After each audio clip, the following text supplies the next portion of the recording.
नमस्कार, स्वागत है दोस्तों आपका। आप देख रहे हैं क्रिटिविजन न्यूज का एक्सप्लेनर और आपके साथ मैं हूं शबाब।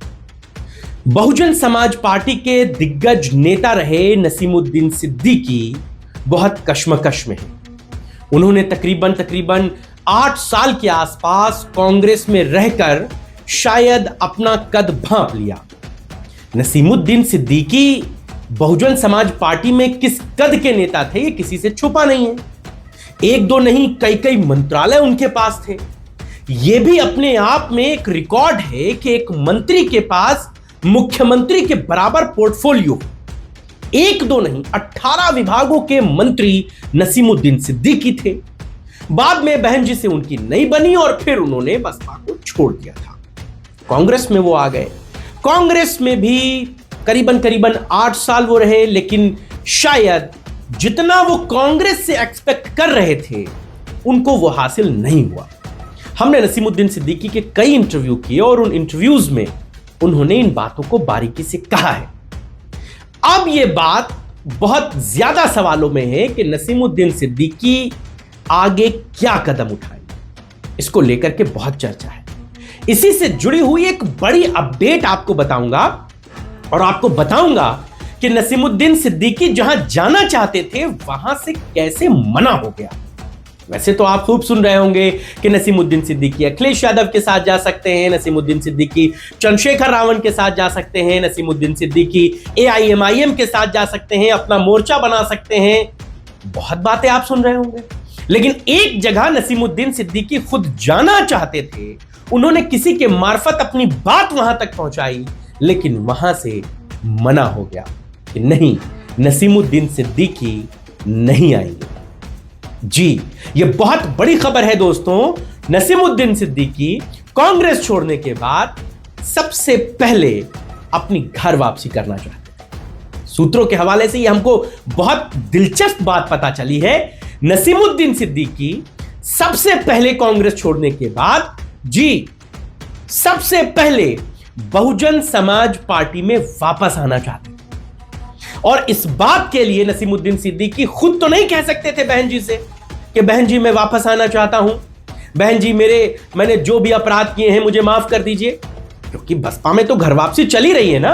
दर्जनों ऐसे मामले, दर्जनों ऐसे उदाहरण हैं जो बहुजन समाज पार्टी के खिलाफ रहे नेता या बहन जी के खिलाफ जिन्होंने कदम उठाया, उनके फैसलों के खिलाफ कदम उठाया, बहन जी ने उन्हें पार्टी से बाहर किया, फिर बाद में समय के साथ उनकी पार्टी में वापसी हुई।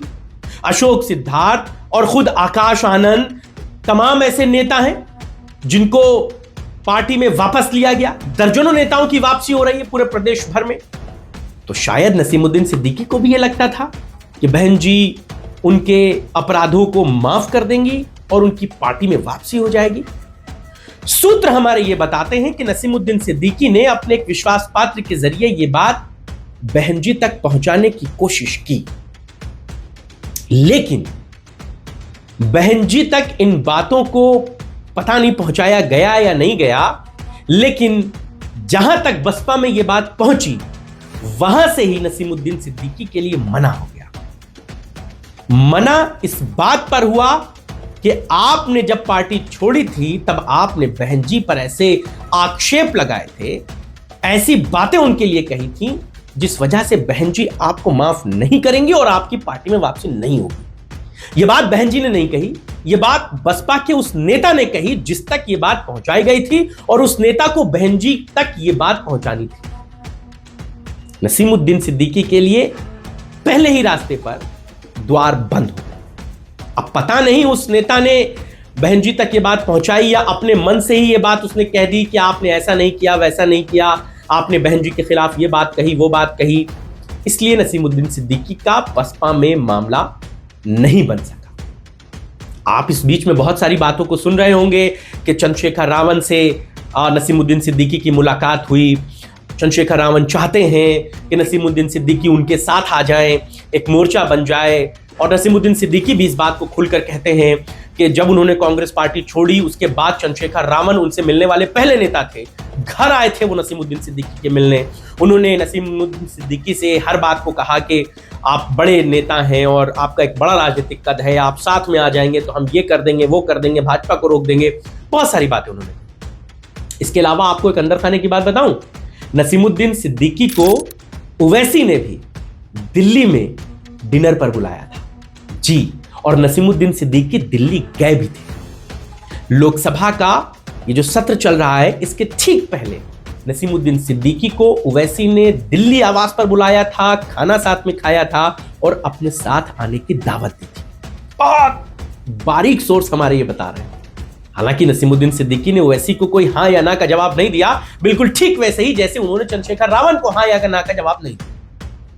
नसीमुद्दीन सिद्दीकी सबसे पहला विकल्प बसपा में ही तलाश रहे थे। नसीमुद्दीन सिद्दीकी को भी यह बात पता है शायद कि जिस कद के वो नेता बसपा में रहे हैं सरकारों में, शायद बसपा में उसी कद पर, उसी स्टेज पर उनकी ताजपोशी हो, लेकिन बसपा से उन्हें ना का झंडा देखने को मिला। अब पता नहीं नसीमुद्दीन सिद्दीकी मायावती तक अपनी ये बात पहुंचा पाएंगे या नहीं पहुंचा पाएंगे। शायद डायरेक्ट बहन जी से बात हो तो नतीजे कुछ और, लेकिन इसीलिए नसीमुद्दीन सिद्दीकी अपना फैसला नहीं ले रहे, वरना उन्हें 3 फरवरी को यह तय कर देना था कि वो आगे क्या करें।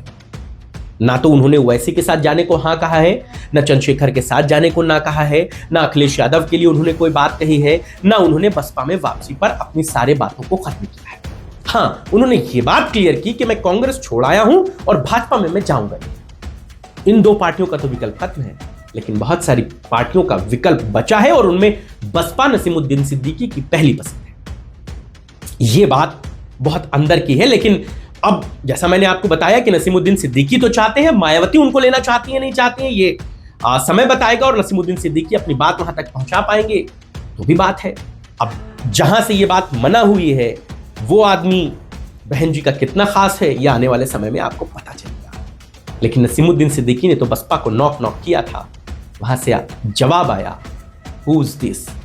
नसीमुद्दीन ने कहा मैं नसीमुद्दीन, उन्होंने कहा अभी वापसी नहीं हो सकती। आप इस बारे में क्या सोचते हैं? क्या नसीमुद्दीन सिद्दीकी को बसपा में वापसी करनी चाहिए? आपका इस पर नजरिया क्या है, हमें बताइएगा। आपके राय और विचारों का इंतजार रहेगा। फिलहाल इस खबर में इतना ही। नमस्कार।